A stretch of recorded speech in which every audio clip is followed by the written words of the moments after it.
কাল 650টার মতো sample collection হয়েছিল। বিকাল পর্যন্ত যে 350টা স্যাম্পল কালেকশন হয়েছে সোয়াব, সেগুলোর মধ্যে সবগুলো নেগেটিভ ছিল। কিন্তু পরবর্তী সময় দেখা যায় টোটাল যখন 650টার সমস্ত স্যাম্পল যখন টেস্ট করা হলো, দেখা গেল 11টা কেস পজিটিভ আসলো। 11টা কারা?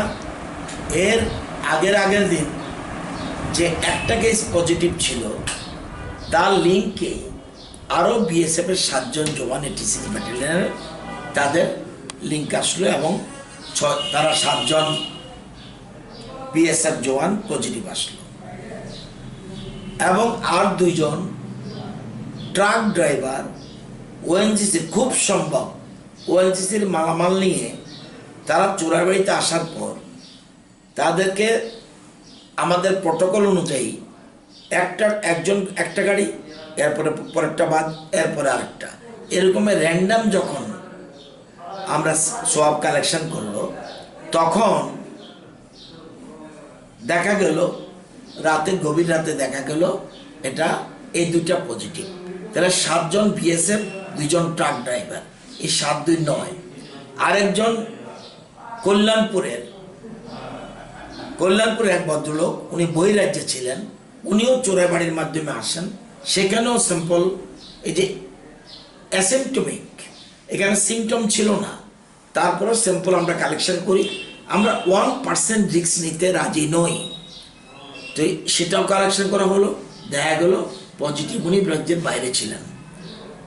আরেকজন মহিলা, খুব সম্ভব মুঙ্গিয়াকামী, উনি বোধহয় কোনো রেডিওলজি বা কিছু একটা ট্রেনিংয়ের জন্য কোর্সের জন্য গুয়াহাটিতে ছিল, ওনার ক্ষেত্রেও পজিটিভ ধরা পড়েছে, ওইটাও চোরাবাড়ি দিয়ে।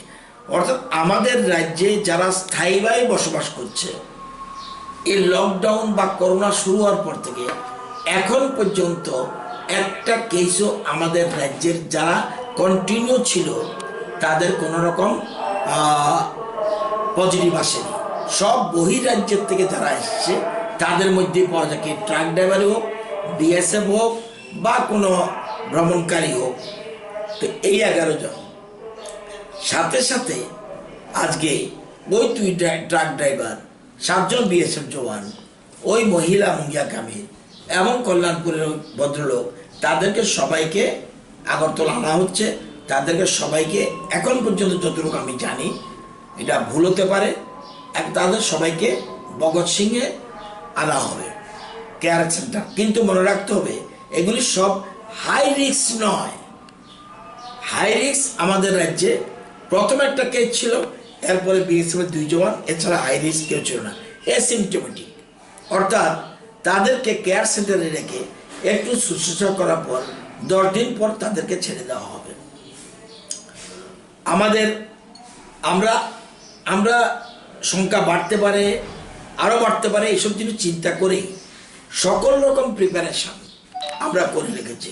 আবার যে বেঙ্গালুরু থেকে যে ট্রেনটা এসেছিল, সেটার মধ্যে যারা 251 জনকে স্যাম্পল কালেকশন করেছে, এটা আবার সব নেগেটিভ ছিল। তো এই ব্যাপারে আমরা উদ্বিগ্ন, নো ডাউট, কিন্তু প্যানিক হওয়ার মতো কিছু নেই। আপনারা জানেন এর মধ্যেই 29/13 তাদের রিকভারি হয়ে বাড়ি চলে গেছে কালকে। সুতরাং এবং আমাদের রাজ্যেই মাত্র, আরও 2-1টা রাজ্য থাকতে পারে, একটা ডেথ কেস নেই। এতগুলি সংক্রমণ হওয়ার পরে কিন্তু ডেথ কেস কিন্তু আমাদের রাজ্যে নেই। এটা মাতৃপরিশোধিত হয়, এটা একটা খুব শুভ উদ্যোগ। প্রচুর লোক আসবে, প্রায় 30 থেকে 35 হাজার লোক আসবে। আবার আমাদের রাজ্যের থেকেও 25,000 মতো লোক চলে যাচ্ছে, যারা মাইগ্রেন্ট ওয়ার্কার। আবার যেমন কালকেই ছাড়া হয়েছে চেন্নাই থেকে, কালকেই ছাড়া হয়েছে বেঙ্গালুরু থেকে, ট্রেন আসছে, এর আগেও একটা এসছে। লোক আসবে, আমাদের রাজ্যের মানুষ আমাদের রাজ্যে আসবে না তো কোথায় যাবে? সে স্টুডেন্ট হোক, রোগী হোক, তীর্থযাত্রী হোক, ট্যুরিস্ট হোক, যারাই আসবে। আমাদের একটাই বক্তব্য, এটাতে এই রোগের সংক্রমণ রোখার একমাত্র একটাই পথ রয়েছে। এক, যাকে আমরা আমরা কিন্তু সবাই বাইরে থেকে যারা আসছে সবাই কিন্তু আমরা বডিতে সিমটমিক হোক আর এসিমটমিক হোক, আমরা কিন্তু এসিমটমিক হলে যদি কিচ্ছু না থাকে তাহলে আমরা স্যাম্পল নিচ্ছি র্যান্ডাম, কিন্তু তাদেরকে বাড়িতে পাঠিয়ে দিচ্ছি বডিতে সিল দিয়ে। তাদের উদ্দেশ্যে আমাদের বক্তব্য, যারা আসছে যারা আসবে সবাই বাড়িতে থাকুন এবং পরিবারের সবাই, এই মেসেজটা আপনাদের মাধ্যমে দিচ্ছি। একটা বাড়িতে একজন ছাত্র আসলো, বাড়ির সবাইকে কোয়ারেন্টাইনে থাকতে হবে। ওই বাড়িতে 1 মিনিটের জন্য বেরোনো যাবে না। একমাত্র তাহলে আমাদের রাজ্যে আর নতুন করে সংক্রমণ বাড়বে না। তো সবাইকে অনুরোধ করব, যারা বহিরাজ্য থেকে আসছেন বডিতে সিল যদি দিয়ে থাকে সংক্রমণের, কোয়ারেন্টাইনের সিল যখন থেকে হোম কোয়ারেন্টাইনের জন্য, সেই জন্য বাড়িতে গিয়ে পরিবারের সবাই সাথে থেকে আলাদা করে থাকুক, কিন্তু পরিবারের সবাই কিন্তু হোম কোয়ারেন্টাইনে থাকতে হবে। যদি না থাকে আমরা আইনানুগ ব্যবস্থা করার কথাও চিন্তা করছি। তাহলে মূল কথা, আপনার যদি কোনো কারণে সংক্রমণ হয়, এই যে আবার তাদের অনেকে পাড়ার লোক বাধা দেয়, এটা দেওয়ার কোনো অর্থ নেই, তারা রোগী নয়। এটা এই সংক্রমণের ট্রিটমেন্ট প্রটোকল হিসাবে তাদেরকে শুধুমাত্র হোম কোয়ারেন্টাইনে রাখা হচ্ছে, কিন্তু বাড়ির বাইরে যেমন ওরা যাবে না এবং ভয়েরও কিছু নেই। আশেপাশের বাড়ির লোক তাদের সাথে সংস্পর্শ না আসে, দৈহিক সঙ্গে ফোনে কথা বলুক, খবর নেই, কোনো আপত্তি নেই, কিন্তু দৈহিকভাবে যেন যারা ক্লোজ কানেকশানে যাতে না আসে সেটা দেখতে হবে। এবং কোনো ভয়ের কিছু নেই, আমরা সমস্ত রকম ব্যবস্থা করে রেখেছি। আরও লোক আসলেও তাদের সবাই আমরা এখন যে সিস্টেমে আমরা অন্য রাজ্যের মতো নয়, আমরা সাপ্রেস কিছু করব না, সব কিছুই আমরা প্রটোকল অনুযায়ী দিল্লির নির্দেশে। আমরা দেখলেন কেন বিএসএফ এর এত সংখ্যক আসলো, সেজন্য একটা টিম, স্পেশাল টিম এসছে গত পরশু দিন এসছে ত্রিপুরাতে। এরা অলরেডি ধলাইয়ের উদ্দেশ্যে আজকে রওনা দিচ্ছে। সুতরাং সব কিছু, যেমন কালকে এখানে ভিজিট করেছে, ভগৎ সিংয়ে গিয়েছে, জিবিতে গিয়েছে। সুতরাং তাদের আমরা অনুরোধ করব, সবাই সতর্ক থাকুন, সচেতন থাকুন।